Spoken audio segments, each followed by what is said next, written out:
राजमाता कृष्णा पटेल जी आपके बीच में आई है। ये हमारी राजमाता कृष्णा पटेल जी किसी अन्य राजनीतिक दल के नेताओं की तरह नहीं है, जिसके पति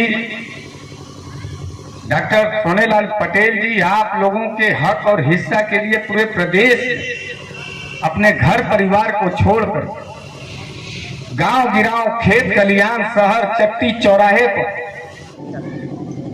ये अभिनव पटेल जी का प्रचार कर रही हैं मैडम, तो जनता से क्या करना चाहती हैं?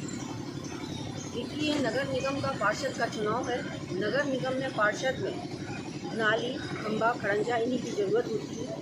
उसको लेकर अनेक और सी भी छोटी मोटी समस्याएं जो होती हैं, उसके लिए हम प्रचार कर रहे हैं और इनके लिए मैडम कितने प्रत्याशी मैदान में हैं आपके?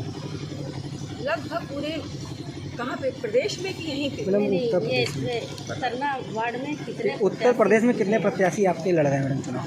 लगभग पूरे प्रदेश में मेरे प्रत्याशी लड़ रहे हैं। यहाँ पर कम से कम 25 प्रत्याशी। क्या मुद्दा लेकर जनता के बीच में लोग जा रहे हैं? मैंने बताया ना कि नगर निगम पार्षद के चुनाव के लिए खंबे खड़ंजे इन्हीं की लेकर लड़ाइयाँ होती हैं। इन्हीं से जुड़ी हुई जितनी भी समस्या होती है मूल रूप से उन्हीं पे लेकर हम लोग आंदोलन करना, लड़ाई लड़ रहे हैं। बात किया जाए तो नगर निकाय चुनाव को लेकर उत्तर प्रदेश के सीएम और डिप्टी सीएम कल जनसभा करेंगे, और कितना कड़ा मुकाबला समझ रही हैं इस बार? देखिए, ये जनता है, वोट मांगने का अधिकार सबको है और संघर्ष करने का सबको है। कौन किसको देगा ये जनता के टेस्ट है, मेरा नहीं टेस्ट। हम जनता से वोट मांगने आए, डिप्टी सीएम से वोट मांगने नहीं आए। तो जनता का फैसला क्या होगा ये जनता के ऊपर निर्भर है। बात किया जाए वाराणसी में 1995 के बाद से लगातार बीजेपी नगर निगम पे कब्जा थी। इस बार आपने बनारस से मिश्रा जी को उम्मीदवार बनाया है वहाँ प्रत्याशी। ऐसा नहीं, इससे पहले जायसवाल जी को भी मैंने लड़ाया था, उससे पहले भी हमने लड़ाया था, कई बार हम लोग लड़ा चुके हैं। हम ये पहली बार नहीं लड़ा है। चुनाव जब जब आते हैं हम अपने प्रत्याशी जरूर उतारते हैं, परिणाम जो भी हो। तो क्या लगता है कि क्या बीजेपी के किले को इस बार आपकी प्रत्याशी ने सेंध लगा दी? ये जो प्रत्याशी खड़ा होता है वो हर इस उम्मीद से खड़ा होता है कि हम जीतेंगे। ये तो परिणाम जनता के ऊपर होता है, फैसला के जनता का होता है। कितना वोट दे, कितना किसको समझे, ये उसका फैसला है। सर अपना परिचय दें। मेरा नाम हरीश मिश्रा है, मुझे बनारस वाले मिश्रा जी कहते हैं और मैं अपना दल कमेराबादी का मेयर का प्रत्याशी हूँ वाराणसी से। बात किया जाए तो उत्तर प्रदेश नगर निकाय का चुनाव क्या मुद्दा लेकर जनता के बीच में जा रहे हैं? देखिए, निश्चित रूप से पूरे बनारस के अंदर जो है अभी भी कॉस्मेटिक विकास किया गया है। नरेंद्र मोदी जी यहाँ के सांसद हैं, उनके पिछले 25 साल से मेयर हैं, यहीं पर तमाम सभासद हैं। मिनी सदन में मैंडेट था उनको, लेकिन आज भी बनारस के अंदरूनी गलियों में कूड़े का अंबार है, सीवर बह रहे हैं। तमाम जो विकास कार्य थे वो सिर्फ कागजों पे थे, उसके जो बजट थे उसकी दलाली की गई और बनारस को लूटा गया।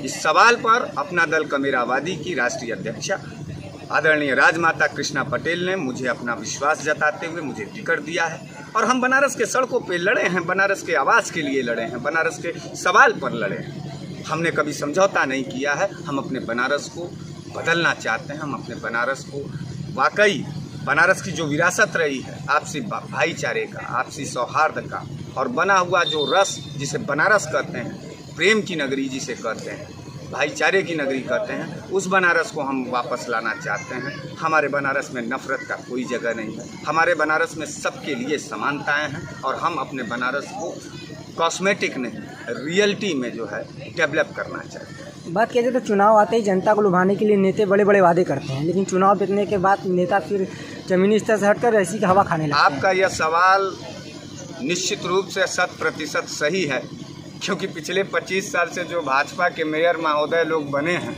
वो सिर्फ और सिर्फ लफादेबाजी और झूठ की पॉलिटिक्स की है।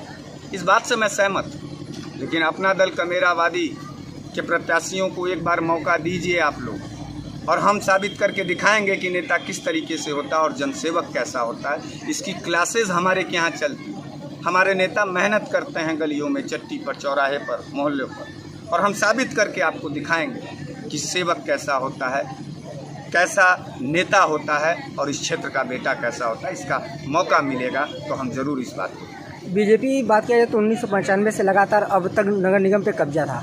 इस बार आप मेयर प्रत्याशी, कितना उम्मीद लग रहा है आपको इस बार? हमको तो 100% उम्मीद लग रहा है, क्योंकि हम जिम्मेदार लोग हैं। बनारस को कभी लूटने वाले लोग तो हैं नहीं।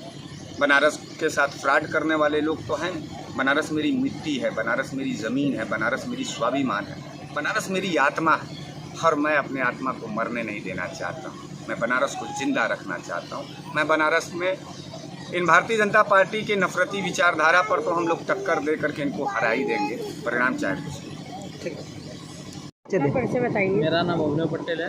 मैं तरना वार्ड 123 से पार्षद पद प्रत्याशी अपना दल कैमरा वार्ड। बात किया जाए तो नगर निकाय का चुनाव है और आपका पार्टी चाबी आपको चुनाव चिन्ह मिला है, क्या मुद्दा लेकर जनता के बीच में जा रहे हैं? जनता के बीच में हम लोग उतरे हैं, रोड, सड़क, गलियाँ, और हमारे अब तक क्षेत्र में अपने क्षेत्र में जब मैं अपने प्रचार को लेकर निकला तो हमें लग नहीं रहा था कि मैं शहर में जा रहा हूँ। लग रहा है कि मैं शहर से भी बहुत दूर गलियों में जा रहा हूँ, गांव में जा रहा हूँ। और ये बनारस जैसे शहर में और तरना वार्ड ये एक तरह से माना जाता है शुरू से नगर निगम में रहा, लेकिन उसके बावजूद मैं जब अपने गलियों में उतरा तो उस गलियों में जाके मुझे बहुत दुख हुआ कि इतनी दयनीय स्थिति है, गली कुच्ची, पतली पतली, रास्ते नहीं है ढंग से, तो बड़ा तकलीफ़ हुआ जाकर में। और विशेष मुद्दा ये न स्ट्रीट लाइट है, अंधेरे में जाके मैं कल रात में प्रचार कर रहा था, उस गलियों में अंधेरे में लाइट तक नहीं थी, वहाँ पे रास्ते तक नहीं थे, सीवर तक नहीं थे। वहाँ की जनता इतनी परेशान है कि वहाँ पे अब तक जितने पार्षद बने, चाहे भाजपा के रहे हो या कांग्रेस के रहे हो या किसी अदर राजनीतिक दल के, लेकिन आज तक उस क्षेत्र का विकास नहीं हुआ और वहाँ के लोग बहुत पीड़ित हैं हमारे क्षेत्र। अगर बात किया जाए तो संभावना हो कहीं आप जीत गए तो क्या पहली प्राथमिकता होगी आपकी? मेरी प्राथमिकता यही रहेगी कि हम अपने क्षेत्र की गलियों को सुधार कराएंगे, स्ट्रीट लाइट लगवाएंगे और शिक्षा का विशेष ध्यान रहेगा, क्योंकि शिक्षा ही सबसे मूल मंत्र है जो कि अपने जनता को देंगे। हमारे युवा साथी, छोटे बच्चे जब पढ़ेंगे तभी वो उनको ज्ञान आएगा, तो आने वाले समय में सही पार्षद को चुनेंगे, सही नेता को चुनेंगे, सही विधायक और मंत्री को चुनेंगे। जैसे आपने बताया कि 5 सालों में जो पार्षद थे उन्होंने विकास नहीं किया, क्या होता है कि अभी आप भी बता रहे हैं चुनावी जंग है, चुनावी में बहुत जनता को लुभाने के लिए बड़ी तमाम नेता सपना दिखाते हैं, लेकिन जीतने के बाद अपने एसी का हवा दिखने लगता है लोगों को। क्या आप अगर जीतते हैं तो क्या फिर आपकी भूमिका? देखिए, हम लोग जनता के बीच में कोई लुभावना ऑफ़र लेके नहीं जाते हैं कि मैं ये कर दूंगा, वो ऑफ़र नहीं। मैं कहता हूँ एक बार मुझे मौका दे के देखिए, मैं आपका सम्मान आपके द्वार पे आके करूँगा। आप एक बार मेरे पास आएंगे, दोबारा नहीं आएंगे, मैं खुद आपके पास आऊँगा आपके बीच काम करने के लिए। ठीक।